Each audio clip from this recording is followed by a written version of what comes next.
सोचिए जरा, आज हम जिन एडवांस टेक्नोलॉजीज की बात करते हैं, क्या ऐसा हो सकता है कि उनके ब्लूप्रिंट्स हजारों साल पहले ही लिखे जा चुके हों? टाइम ट्रैवल, टेलीपोर्टेशन और हवा में उड़ने वाले विमान। आज हमें लगता है कि ये सब मॉडर्न साइंस या साइंस फिक्शन की देन है, लेकिन प्राचीन ग्रंथों पर नजर डालें तो कहानी कुछ और ही लगती है। आज के इस विश्लेषण में हम यही समझने की कोशिश करेंगे कि क्या सच में प्राचीन ज्ञान और आज की एडवांस फिजिक्स के बीच कोई गहरा कनेक्शन है। अब यहाँ एक बहुत ही दिलचस्प सवाल उठता है।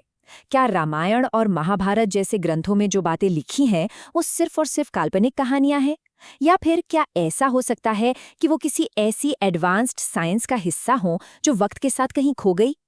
आज हम यहाँ किसी जादू टोने को साबित करने नहीं बैठे हैं, बल्कि हम इन कहानियों के पीछे छुपे वैज्ञानिक पहलुओं और उनके प्रतीकों को एक लॉजिकल नजरिए से डिकोड करेंगे। तो इस इन्वेस्टिगेशन को आगे बढ़ाने के लिए हमने इसे 6 हिस्सों में बांटा है। पहला, हम एंशिएंट टेक की सच्चाई देखेंगे। फिर पुष्पक विमान की एडवांस फ्लाइट, महाभारत में टाइम रिलेटिविटी, टेलीपोर्टेशन और क्वांटम साइंस, साउंड का फिजिक्स, और आखिर में साइंस और सनातन धर्म का मिलन। चलिए अपने पहले हिस्से से शुरुआत करते हैं। एंशिएंट टेक, मिथ और रियलिटी। आखिर इसकी सच्चाई क्या है? यहाँ आगे बढ़ने से पहले इस एक विचार पर गौर कीजिए। जरा कल्पना कीजिए कि आज जो टेक्नोलॉजी डेवलप हो रही है उसके ब्लूप्रिंट्स हजारों साल पहले ही ड्राफ्ट कर लिए गए थे। ये सोच ही अपने आप में हैरान कर देने वाली है ना। ऐसा लगता है जैसे हमारा इतिहास और हमारा भविष्य एक ही सिक्के के दो पहलू हैं। एक ऐसी अजीब साइकिल जहाँ शायद पुरानी खोजें ही नए रूप में हमारे सामने वापस आ रही हैं।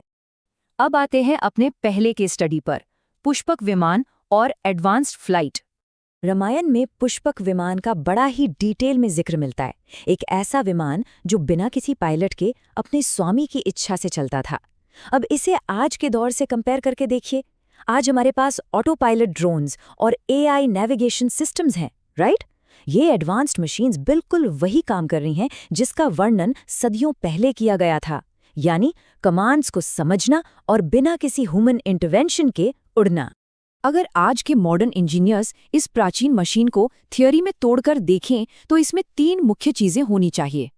पहला, ऑटो पायलट सिस्टम्स, जो बिल्कुल आज के जीपीएस और एआई दिमाग की तरह ऑटोनॉमस नेविगेशन हैंडल करते होंगे।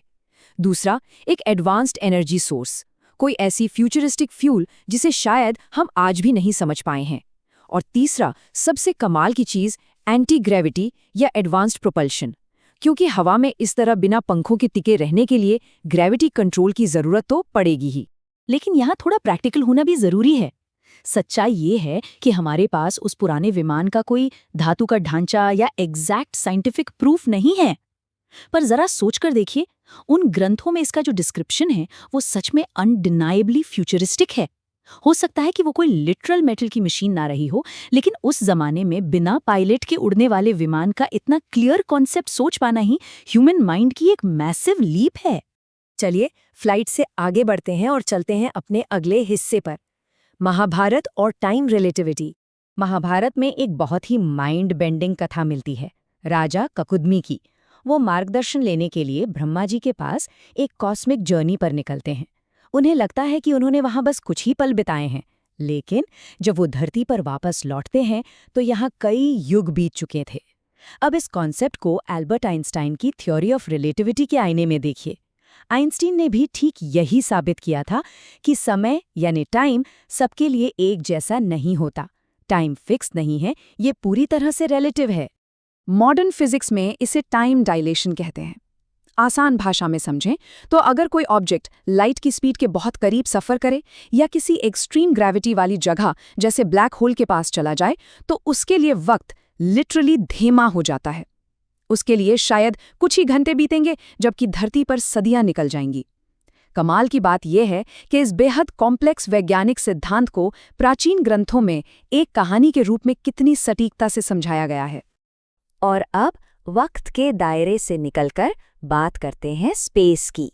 हमारा चौथा हिस्सा है टेलीपोर्टेशन और क्वांटम साइंस। हमने ऐसी कई प्राचीन कहानियां सुनी हैं जहां कैरेक्टर्स इंस्टेंटली एक लोक से दूसरे लोक पहुंच जाते थे, जैसे नारद मुनि। वो पूरे ब्रह्मांड में कहीं भी तुरंत प्रकट हो सकते थे। इसे सुनकर क्या लगता है? ये बिल्कुल वही कॉन्सेप्ट है जिसे आज की आधुनिक दुनिया में वैज्ञानिक क्वांटम टेलीपोर्टेशन का नाम देकर उस पर दिन रात रिसर्च कर रहे हैं। अब इसके पीछे का साइंस समझते हैं। क्वांटम टेलीपोर्टेशन दरअसल क्वांटम एंटेंगलमेंट पर आधारित है। ये एक ऐसी हैरतअंगेज फिनोमेना है जहां दो पार्टिकल्स एक दूसरे से ऐसे जुड़ जाते हैं कि दूरी का उन पर कोई असर नहीं होता। एक पार्टिकल में अगर कोई बदलाव आए तो दूसरा चाहे ब्रह्मांड के किसी भी कोने में क्यों ना हो, वो इंस्टेंटली रिएक्ट करता है। मॉडर्न रिसर्च इसी सिद्धांत को यूज करके डेटा को तुरंत बिना फिजिकली भेजे ट्रांसफर करने पर पूरी तरह से फोकस्ड है। हालांकि यहाँ इस बेसिक फैक्ट को याद रखना जरूरी है, ये रिसर्च अभी डेटा ट्रांसफर तक सीमित है, ह्यूमन टेलीपोर्टेशन तक नहीं, लेकिन इसका जो थियोरेटिकल डायरेक्शन है वो बिल्कुल वही है। आज हम किसी इंसान की फिजिकल बॉडी को स्कैन करके टेलीपोर्ट नहीं कर सकते, लेकिन इंस्टेंट ट्रैवल का जो बेसिक आइडिया और थॉट एक्सपेरिमेंट प्राचीन ग्रंथों में सोचा गया था, वो आज की कटिंग एज क्वांटम फिजिक्स से एकदम परफेक्टली मैच करता है। इसके बाद हम आते हैं एक बहुत ही फंडामेंटल कॉन्सेप्ट पर, द फिजिक्स ऑफ साउंड, यानी ध्वनि और तरंगों का विज्ञान। सनातन धर्म की एक बहुत ही मूल मान्यता है कि ओम इस पूरे ब्रह्मांड का बेस वाइब्रेशन है, यानी हर चीज की शुरुआत इसी से हुई। और अगर आज की स्ट्रिंग थियरी और मॉडर्न फिजिक्स पर गौर करें तो वो भी ठीक यही कहती हैं। विज्ञान मानता है कि यह पूरा यूनिवर्स आपस में जुड़ी हुई एनर्जी और वेव से बना है।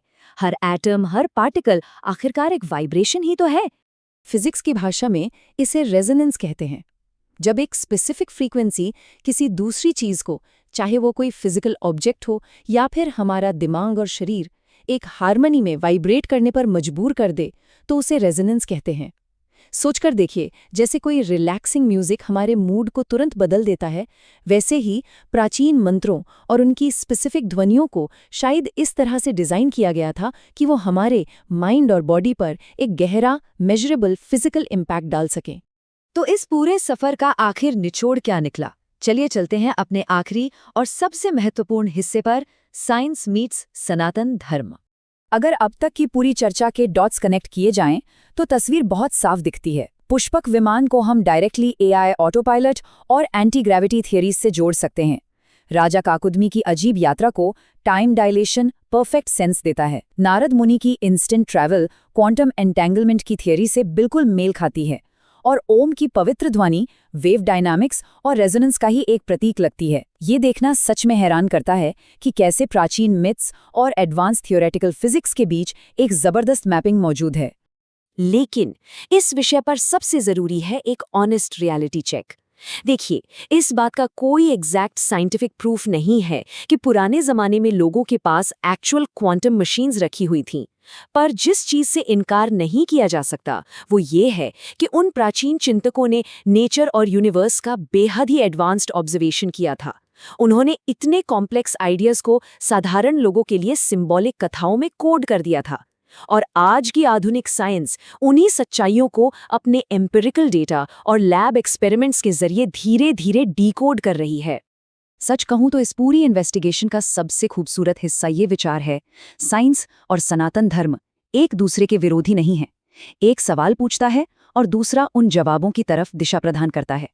एक तरह से देखा जाए तो दोनों की मंजिल एक ही है, ये समझना कि हमारी उत्पत्ति कैसे हुई और ये विशाल ब्रह्मांड आखिर काम कैसे करता है। तो इस विश्लेषण को हम इसे गहरे सवाल के साथ यहाँ रोकते हैं। क्या हो अगर जो नई टेक्नोलॉजी आज हमें लगता है हम खोज रहे हैं, वो दरअसल उस प्राचीन ज्ञान को ही डीकोड करने का एक जरिया हो?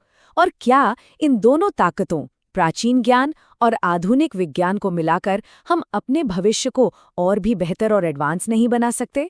ये एक ऐसी आश्चर्यजनक पजल है जिसे सॉल्व करना भी बाकी है। उम्मीद है इस चर्चा ने काफी कुछ नया सोचने पर मजबूर किया होगा। इस सफर में साथ बने रहने के लिए बहुत बहुत शुक्रिया।